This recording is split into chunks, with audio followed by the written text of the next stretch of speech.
institutions and some of the things that influence social structure, that influence human development. And let's start off now by giving you that opportunity. Okay, thank you again. In the last segment, we actually named 10 of the major institutions that make up society.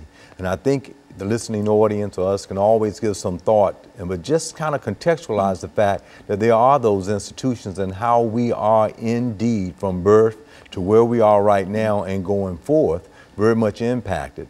For instance, at any given time, we are government/politics influenced. At any time, when we think of the institution of medicine, how we are indeed influenced. If you just think about the institution of the military, we take for granted in many instances that we drive, walk, go wherever we want to go and feel free. So these things influence the society in which we live in.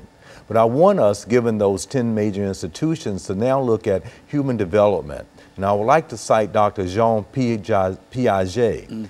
He has these 4 cognitive development stages. And I want us to give some thought to the institutions and how where we are socially located end up impacting our cognitive development. His first developmental stage he refers to as the sensory motor stage, and that's from birth to age 2.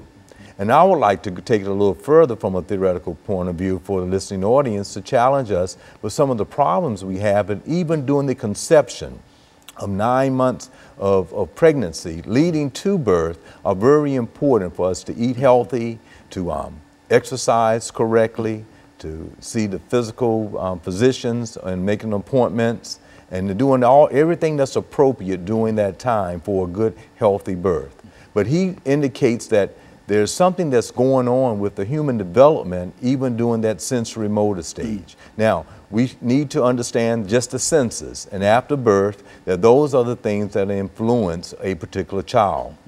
So the challenge is, how can we then make a very nurturing environment from birth through the age 2 that a child can learn and develop? And those institutions, the family, having medication, religion, any of them that you can think of will indicate to us that there is some influence going on during that first sensory motor stage. I try to share that we don't need to whip or spank during birth to age 2 because we're dealing primarily with the senses. So many people think that when they tell a little child from birth to 2 to stop doing something that they understand to stop doing and they want to spank them. But they don't. They're just relating to their senses over and over again. You should have that stimulated. So the second developmental stage is referred to as the pre-operational stage. That's from 2 to this large range of age of 7.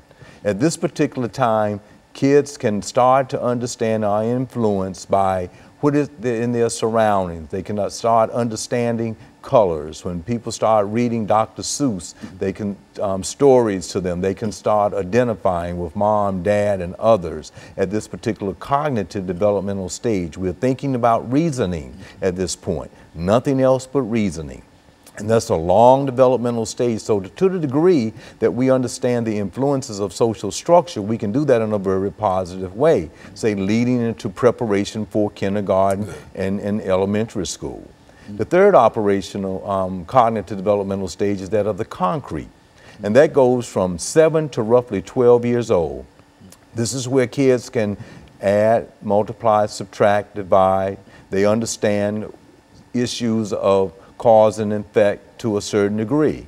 And during this particular concrete developmental stage, they know right from wrong. They know not to run out into the street if a car is coming. In those early developmental stages, they do not understand those things. The last one is it's called the formal operational stage at the age of 12 throughout adulthood to where we are and ongoing right now. This says that we have the ability in our cognitive development, our minds, our reasoning ability to be able to think abstractly, to understand a theory, to be able to discuss things and understand the consequences of them, to have cause-effect type of understanding. If I do well in school, I can then be able to prepare myself to go to law school, to graduate school, or to work and to work effectively. That I put this amount of effort in and I can have that outcome. So now, why am I bringing all of this up? I'm trying to link it back to the influence of social structure, thinking if families understood this, then they can place a strong emphasis on the sensory motor stage from birth to age 2 in a different way to try to close an educational gap.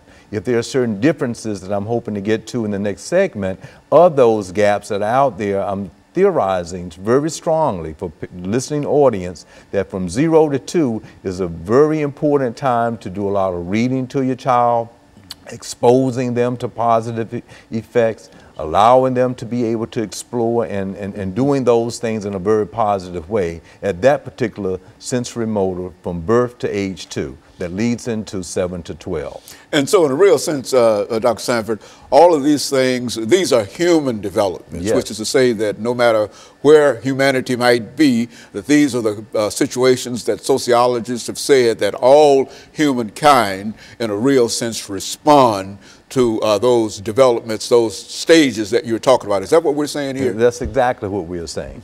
And that these stages of human development is just so important. And I will reiterate a little bit later, but the reason I'm stressing so strong the social structure, because we look at the institution of economics, where we are socially located at birth, we call that ascribed status. But as we have opportunities to go into school and work very hard, we can achieve certain levels of occupational opportunities and success in life. But if we understand that model that I've just laid out with Piaget and spend time in reading, we can close the gaps in not doing well in school. But if we don't do those things and don't understand it, then we have a tendency to find in kindergarten, and by the time we take the first standardized test, the scores are still low. And so in a real sense, Dr. Sanford, we've got 45 seconds before the end of this period.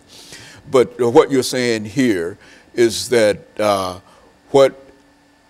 the idea that we should provide some kind of information, education, and et cetera, in the preschool area is very, very important in terms of helping to enhance, in a real sense, the development of our children in those areas. Absolutely. Preschool is not something just for nursery. That's right. It's important in terms of how things develop. Absolutely. Okay, and what we'll do, we'll take this first commercial break, and we'll be back with our audience following this very, very short commercial break.